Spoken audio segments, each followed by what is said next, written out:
دعا کتنا خوبصورت احساس ہے نا کہ ہماری دعا 7 آسمان پار کر کے اس کے عرش تک جا پہنچتی ہے اور وہ کتنی محبت سے سنتا ہے۔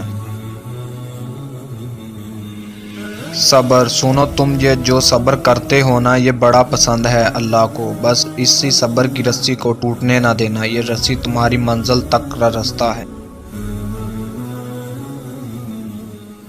ان لوگوں سے کبھی قدر کی امید مت رکھنا، کیونکہ قدر تو وہ کرتے ہیں جو بے حد محبت کرتے ہوں، اللہ سے بڑھ کر کوئی تم سے محبت نہیں کر سکتا۔ یقین، سنو تمہارا اللہ پر یقین ہی تمہاری دعا کی قبولیت کا ذریعہ ہے، وہ سن رہا ہے تمہاری زلزلاتی ہوئی آواز، وہی قبول کرنے والا ہے۔ کن، سنو بہت جلد اللہ ایک کن سے تمہارے سارے دکھ اور آزمائشیں ٹال جائیں گی۔ اللہ اکبر، وہ تمہاری تڑپتی ہوئی آواز سن رہا ہے، تمہاری التجا سن رہا ہے، اسی کی تاخیر میں تمہاری خیر ہے۔ صبر کرو پھر دیکھو وہ کیسے نوازتا ہے۔ اور حق کو باطل کے ساتھ نہ ملاؤ، سچی بات کو جان بوجھ کر نہ چھپاؤ۔ آزمائش، سنو اگر تم آزمائش میں ہو تو اللہ تم سے بہت محبت کرتا ہے، وہ تمہیں آزما رہا ہے کہ کیا میرا بندہ بھی مجھ سے محبت کرتا ہے۔ اس محبت کا ثبوت آزمائش کے دوران تمہارا صبر اور اللہ پر پختہ یقین ہے۔ ٹوٹا دل، سنو تمہاری یہی لوگوں سے دل ٹوٹنا تمہاری خوش قسمتی ہے، تمہارے دل کے یہ ٹوٹے ہوئے ٹکڑے تمہیں اس محبت کی طرف کھینچ لے جائیں گے جو ہمیشہ رہنے والی ہے، اور وہ محبت اللہ ہے۔ صبر، سنو تمام معجزے تمہارے صبر کے منظر میں ہیں، صبر کرو اور انتہا کے دور پر بھی دیکھو کہ اللہ کیسے معجزے کی انتہا کرتا ہے۔ معجزہ، سنو وہ معجزہ جسے تمہیں انتظار ہے، بس وہ فاتح دعا اور یقین کے فاصلے پر ہے، تمہاری تڑپ بہت جلد تمہیں اس معجزے تک لے جانے والی ہے۔ گہری محبت، سنو شاید تم نہیں جانتے مگر اللہ تم سے گہری محبت کرتا ہے، تمہارے عیب جان کر بھی اور تمہارے گناہ دیکھ کر بھی۔ مشکلیں، کیا ہوا مشکلیں بڑھ گئیں؟ سنا ہے مشکلیں جتنی بڑھیں گی تم اللہ کے اتنے قریب ہو جاؤ گے، اور جتنے اللہ کے قریب جاؤ گے مشکلیں اتنی ہی چھوٹی ہوتی جائیں گی۔ معافی، لوگوں کو اس طرح معاف کرو جس طرح تم اللہ سے معافی کی امید رکھتے ہو، اللہ کی مخلوق پر رحم کرو تاکہ تم پر رحم کیا جائے۔ دل کا دھڑکنا اہم نہیں بلکہ دل کا آباد ہونا اہم ہے، اور جس دل میں دنیا کی محبت کا راج ہو وہ دل ویران ہو جاتے ہیں، دل تو اللہ کی محبت سے آباد ہوا کرتے ہیں۔ محبت، کیا لوگوں کی محبت نے تمہیں توڑ دیا ہے؟ جاؤ اللہ کی محبت میں خود کو باندھ لو جو خود تمہیں سچی اور مخلصی محبت کرتا ہے، پھر دیکھو کہ اس محبت میں کتنا سکون ہے۔ احساس ایسی زبان ہے جسے بہرے سن سکتے ہیں، اندھے دیکھ سکتے ہیں اور گونگے سمجھ سکتے ہیں۔ تمہاری تنہائی تمہیں جس طرف مائل کرتی ہے بس وہی تمہارے اندر کی حقیقت۔ اے بادشاہت کے مالک، ہم اپنی تمام معاملات تجھ پر چھوڑتے ہیں اور اپنے تمام فکرے تیرے سپرد کرتے ہیں، بس ہمیں ایسی خوشخبری عطا کر جو ہمارے دل میں خوشی کے دروازے کھول دے۔ کبھی مایوس مت ہو، کیا ہوا اگر سب تمہاری تقدیر کے مطابق نہیں ہوا؟ تو اس کا مطلب یہ تو نہیں کہ اللہ نے دینے سے انکار کر دیا، بلکہ اللہ نے دعا کا راستہ رکھا ہے۔ یہ اس لیے ہے تو کہ اللہ نے جو صفحے خالی چھوڑے ہیں تم انہیں اپنی پسند کے مطابق بھر سکو، لیکن یہ صرف دعا سے ہی ممکن ہے۔ انسان کو ہمیشہ مشورہ کرنا چاہیے، مشورہ انسان کو رسوائی سے بچا لیتا ہے۔ بہترین مشورہ اللہ سے مشورہ ہوتا ہے اور بہترین فتویٰ دل کا فتویٰ ہوتا ہے۔ آپ صلی اللہ علیہ وآلہ وسلم نے فرمایا کہ قیامت قائم نہیں ہوگی یہاں تک کہ وہ وقت آ جائے گا جب زمین میں اللہ اللہ نہیں کہا جا رہا ہوگا۔ ہمیں پتہ بھی نہیں ہوتا کہ ہمارا رب کس کس مقام پر ہمیں گرنے سے پہلے تھام لیتا ہے۔ جب خواہشات مر جاتی ہیں تب صرف سمجھوتے رہ جاتے ہیں، پھر چاہے آپ خوش ہوں یا اداس کوئی فرق نہیں پڑتا۔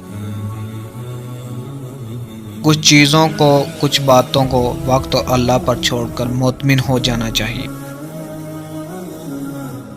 آپ کے کردار سے مجھے کیا غرض، مجھ سے سوال تو میری نیت کا ہوگا۔ جو اپریل کی گرمی کو بھی جنوری جیسی ٹھنڈی میں بدل دے، بس وہی خدا ہے۔ پتہ ہے صبر اتنا مشکل کیوں ہوتا ہے؟ کیونکہ اللہ نے صبر کے حوصلے میں کن کا معجزہ رکھا ہے۔ اپنا وہ نہیں ہوتا جو فارغ وقت میں تمہیں یاد کرے، اپنا وہ ہوتا ہے جو مصروف ہو کر بھی تمہیں یاد کرے۔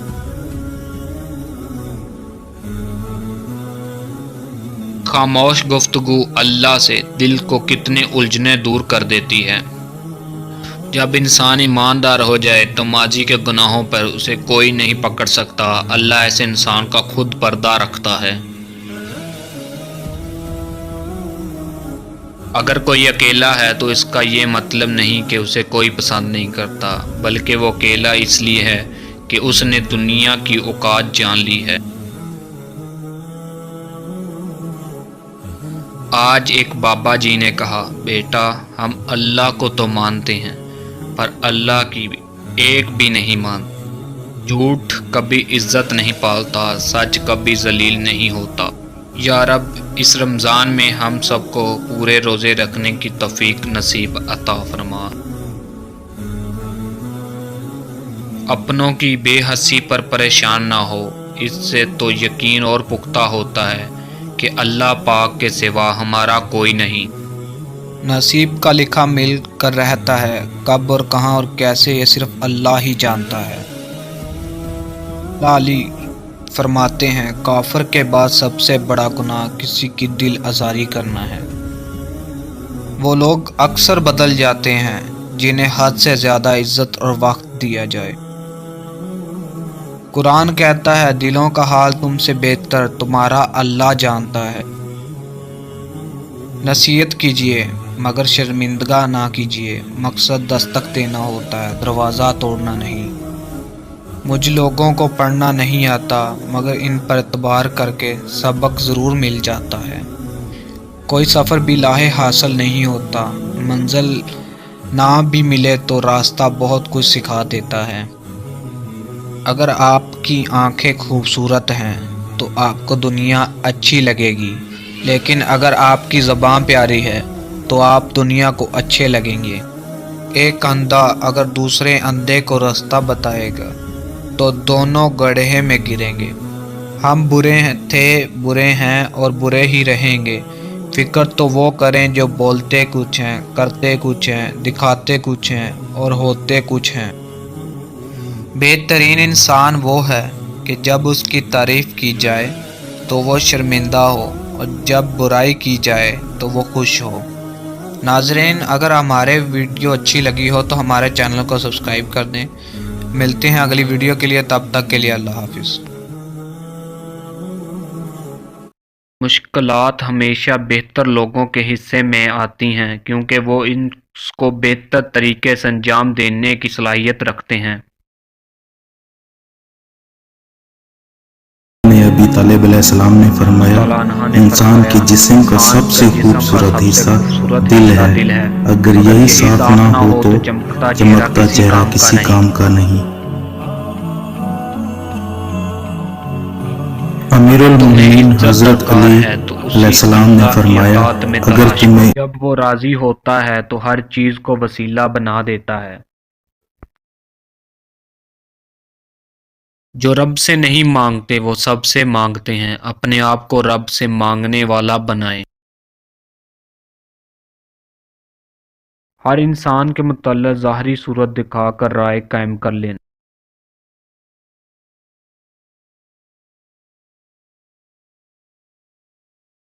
جو شخص اپنے نفس کو برائیوں سے محفوظ رکھتا ہے وہ اپنے آپ کو موزن اور باوقار بنا لیتا ہے۔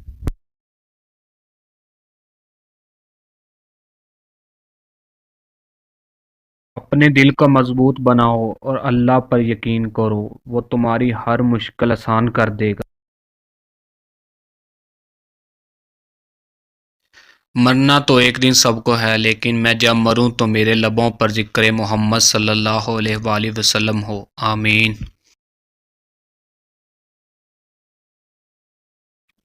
جو شخص یہ پسند کرے کہ لوگ اس کے سامنے بادب کھڑے ہوں تو وہ اپنے ٹھکانہ جہنم میں بنا لے۔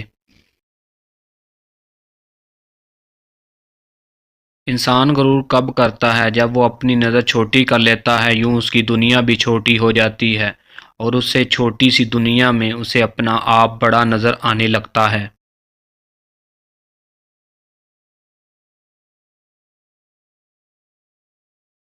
اپنی بات کم ہی کر پاتے ہیں کیونکہ ہمیں دوسروں کی باتوں کو ایک دوسرے تک ہی منتقل کرتے رہنے سے فرصت ہی نہیں ملتی۔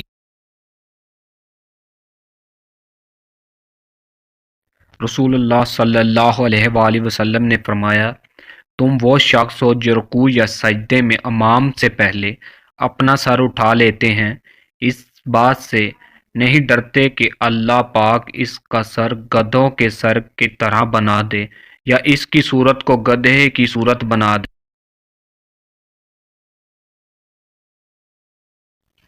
جو شخص اپنی زندگی کو باقاعدگی اور عمدگی سے بسر کرتا ہے وہ پھلدار درخت کی مانند ہو جاتا ہے، ورنہ خاردار جھاڑیاں ہیں جس سے ہر کوئی نفرت کرتا ہے۔